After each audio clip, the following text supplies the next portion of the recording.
Sa simula ng pelikula, ipinakita sa atin ang isang bayan na lubos na nawasak ng baha. Nawalan ng tirahan ang mga tao at sinusubukang lumikas sa bayan. Pagkatapos ay ipinakita ang isang babaeng may bitbit na sanggol sa kanyang mga bisig at tila walang magawa habang palinga-linga. Ang pangalan ng babae ay Nene. Nakita ni Nene ang isang barko sa harap niya, at kailangan ng tiket upang makasakay dito.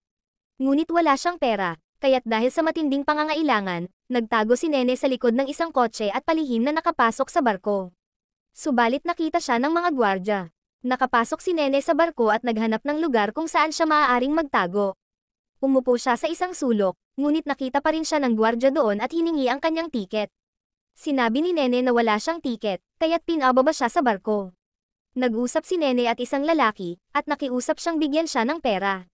Sinabi ni Nene na may anak siyang bagong silang at kailangan niyang hanapin ang kanyang asawa.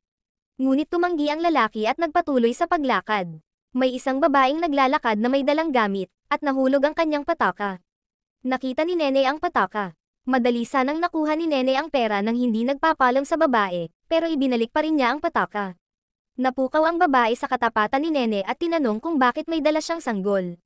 Ikinwento ni Nene ang kanyang kwento at nakiusap na tulungan siya makarating sa kanyang asawa na nasa Samar ngayon.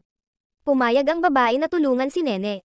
Sumakay sila ni Nene sa taxi, at ibinaba siya ng babae sa bus stop kung saan siya makakasakay ng diretsong bus papuntang Samar. Nagpasalamat si Nene sa babae at sumakay na siya sa bus. Umupo si Nene sa dulo ng bus sa kaliwang sulok at nagsimulang pakainin ng gatas ang kanyang anak. Bigla na lang may dalawang bastos na lalaki ang umupo sa tabi ni Nene at sinimulan siyang bastyusin. Sinasabi na pwede rin silang pakainin ni Nene pagkatapos ng kanyang anak. Ngunit dumating ang isang pulis na nagpatakot sa dalawang lalaki at saka umupo sa tabi ni Nene. Nagpasalamat si Nene sa pulis. Ang pangalan ng pulis ay Bernardo. Habang tinitingnan ng konduktor ang mga tiket, walang sapat na pera si Nene upang bumili ng tiket. Kaya nakiusap si Nene kay Bernardo na bilhan siya ng tiket. Binayaran ni Bernardo ang tiket ni Nene. Nagpasalamat ulit si Nene kay Bernardo at saka tinanong ni Bernardo kung bakit ganoon ang kalagayan niya. Ikinwento ni Nene na sinalanta ng baha ang kanilang bayan at nasira ang lahat. Siya at ang kanyang anak na babae ay pupunta sa kanyang asawa na nasa Samar. Ikinwento rin ni Nene kay Bernardo ang kanyang nakaraan. Noong bata pa si Nene, namatay ang kanyang ama sa aksidente ng truck, at ang kanyang ina, na nalugmok sa depresyon matapos ang pagkamatay ng kanyang asawa, ay nagpakamatay din. Iniwan si Nene at ang kanyang kapatid na ulila. Inalagaan sila ng kanilang tiyahin, pinapakain at binigyan ng tirahan. Ngunit isang araw, pinaupo ng tiyahin si Nene sa bangko at dinala ang kanyang kapatid sa isang lalaki at ipinagbili ito.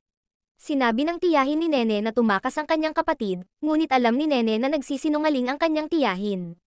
Hindi na muling nakita ni Nene ang kanyang kapatid at habang tumatanda siya ay nawala na rin ang kanyang pag-asang makita pa ito. Napatunganga si Bernardo sa kanyang narinig at binigyan si Nene ng sandwich at tubig. Sinabi ni Bernardo kay Nene na ipagpatuloy ang kanyang kwento. Ikinwento pa ni Nene na minsan, tinangka siyang pagsamantalahan ng kanyang tiyuhin. Napagtanggol ni Nene ang kanyang sarili ngunit nang sinabi niya ito sa kanyang tiyahin, hindi siya pinaniwalaan nito at sa halip, sinaktak pa siya. Tinanong ni Bernardo kung paano nagsimula ang kanyang love story at paano siya nagkaroon ng asawa. Sinabi ni Nene na ang kanyang asawa ay walang iba kundi ang kanyang sariling kapatid. Nagulat si Bernardo sa kanyang narinig. Ipinagpatuloy ni Nene ang kanyang kwento at sinabi na pinadala siya ng kanyang tiyahin sa ibang baryo upang magtrabaho sa isang restoran. Habang nagtatrabaho, nakatanggap siya ng tawag mula sa kanyang tiyahin na nagsabing dumating ang kanyang matagal nang nawawalang kapatid sa kanilang bahay at hinahanap si Nene. Binigyan siya ng kanyang tiyahin ng address ng restoran kung saan nagtatrabaho si Nene. Sa susunod na eksena, makikita si Toto, ang kapatid ni Nene. Dumating si Toto upang makipagkita kay Nene at kahit matagal na silang hindi nagkita, agad silang nagkakilala at nagyakapan. Dinala ni Toto si Nene sa kanyang bahay. Napag-alaman natin na si Toto ay nag-asawa ng isang magandang babae na si Eva. Si Eva ay mabait at inaalagaan si Nene. Tinuruan ni Eva si Nene kung paano mag-makeup at tinawag siyang maganda. Ngayon, nakatira na si Nene kasama sina Toto at Eva. Sa gabi, narinig ni Nene ang kakaibang ingay, at ito ang tunog ng pakikipagpalakpakan ni Toto kay Eva. Nakita ni Nene ang kanyang kapatid na nakikipagpalakpakan at ng bahay ng ilang araw, hindi na napigilan ni Nene ang sarili at nagparamdam kay Toto. Sa huli, bumigay din si Toto at sila'y nag-clap-clap. Sa mga sumunod na araw, patuloy silang nagpalakpakan. Isang araw, Habang kumakain si Nene ng tanghalian kasama si Toto, bigla siyang nagsimulang magsuka. Sinabi ni Nene kay Toto na baka siya'y buntis. Dinala ni Toto si Nene pabalik sa kanyang bayan para hindi malaman ni Eva, at ipinasok siya sa ospital. Sa ospital, nanganak si Nene ng isang batang babae at umiyak siya. Sobrang nagulat si Bernardo sa kwentong narinig. Iniisip niya na ang kwentong ito ay pwedeng gawing pelikula. Ngayon, makikita natin ang balita sa TV sa Boss, kung saan ipinapakita ang eksena ng isang barko na ang lahat ng tauhan at kapitan ay natagpuang patay. Sinabihan ni Nene si Bernardo na ikwento ang kanyang buhay. Sinabi ni Bernardo na masaya siyang kasal sa kanyang asawa at may 2 anak na babae. Ikinwento pa ni Nene ang kanyang kwento. Habang papunta siya sa Samar, palihim siyang sumakay sa isang barko, ngunit nahuli siya ng mga gwardya ng barko na dinala siya sa isang sulok. Kinuha nila ang kanyang cellphone at inagaw pati ang kanyang anak. Dinala siya sa opisyal ng barko, na nagutos kay Nene na lumuhad at gawin ang gusto nito. Nakiusap si Nene na huwag, pero sa huli, napilitan siyang sumunod. Matapos ang opisyal, dinala siya sa isang silid ng ibang tauhan ng barko na pinilit din siya. Patuloy na sumisigaw at umiiyak si Lin, nagmamakaawang tigilan siya, ngunit walang awa ang mga lalaki sa kanya. Dahil 1 linggo pa lang mula nang manganak si Nene at marami nang gumawa sa kanya, nagsimula ng damyugo ang kanyang katawan. Binalik ng mga tauhan ang anak ni Nene at dinala siya sa kantin kung saan binigyan siya ng pagkain. Sinabi ng isang opisyal na magkakaroon pa siya ng isa pang round matapos ito. Huminto si Nene sa isang matandang babae na isa sa mga pasahero sa barko. Hiningi ng matanda na imasahe siya ni Nene dahil matindi ang sakit ng kanyang likod, at ginawa naman ito ni Nene. Ipinakita ng matanda kay Nene ang ilang bote na dala niya, kabilang ang mga langis para sa masahe at mga bateng naglalaman ng sarsa na maaaring tumapos ng tao sa loob ng ilang segundo. Habang nagpapaliwanag ang matanda kay Nene tungkol sa iba't ibang sarsa, dumating ang mga tauhan ng barko at kinuha si Nene para sa kanyang susunod na round. Dinala siya ng mga tauhan sa kapitan ng barko, na nagutos kay Nene na umupo sa tabi niya. Sa una, inakala ni Nene na mabait ang kapitan, ngunit tulad din ito ng iba pang tauhan. Sinimulan din siyang bastyusin ng kapitan at sinabing ilegal na sumakay si Nene sa barko. Kung tatanggi siya, itatapon siya sa dagat. Balik sa kasalukuyan, gulat na gulat si Bernardo sa lahat ng pinagdaanan ni Nene. Nagbigay ng pakikiramay si Bernardo kay Nene, at saka siya nakatulog. Ngayon, ipinakita ang susunod na bahagi ng kwento na hindi na ikinwento ni Nene kay Bernardo. Puno ng galit si Nene dahil sa pagtrato sa kanya ng mga tauhan at kapitan ng barko. Kaya't nilapitan niya ang matandang babaeng may dalang sarsa at ikinwento ang lahat ng nangyari. Ibinigay ng matanda kay Nene ang pinakamalakas na sarsa at sinabing ihalo ito sa mga inuming beer na iinumin ng mga lalaki kinagabihan.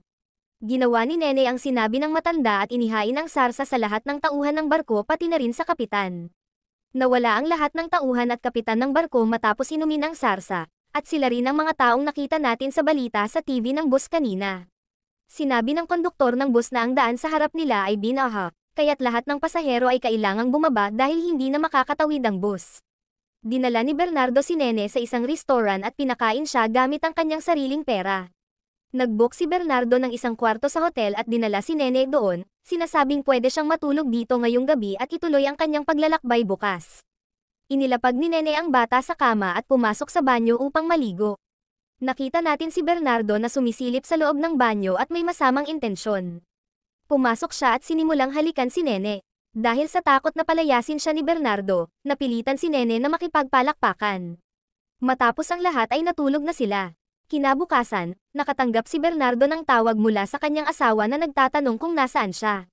Sinabi ni Bernardo na huminto ang bus dahil binaha ang kalsada at darating siya agad sa kanilang bahay. Umalis si Bernardo sa kwarto nang hindi sinasabihan si Nene. Maya-maya, kumatok ang mga tauhan ng bus at sinabi kay Nene na maaari na siyang bumalik sa bus dahil pwede na itong magpatuloy. Nang tanungin siya ng konduktor kung nasaan ang lalaking kasama niya, sinabi ni Nene na umalis na ito. Sa susunod na eksena, ipinakita si Bernardo na kumakain kasama ang kanyang pamilya. May balita sa telebisyon na nagsasabing nahuli na ang babaeng naglagay ng sarsa sa mga lalaki sa barko. Napag-alaman na si Nene, na nahuli, ay sinisi si Bernardo, sinasabing si Bernardo ang pumilit sa kanya na lagyan ng sarsa ang mga lalaki. Nagpadala pa si Nene ng mga mensahe sa kanyang sariling cellphone gamit ang telepono ni Bernardo, mga mensaheng nagpapakita na si Bernardo ang mastermind sa pagpatay, at sapat na ang ebidensyang ito para paniwalain ng pulisya na si Bernardo ang may pakana ng lahat. Nang tangkaing tumakas ni Bernardo nang aarestuhin siya, pinaputokan siya ng pulis. Sa huling eksena, napag-alamang isa palang ganap na baliw si Nene, dahil ang tunay niyang anak ay namatay noong ipinanganak, dahilan para siya'y mabaliw at magnakaw ng ibang sanggol sa ospital, tinatawag itong sarili niyang anak. Wala tayong ideya kung totoo ba ang lahat ng kwento ni Nene o puno ng kasinungalingan. Dito nagtatapos ang pelikula. Salamat sa panonood.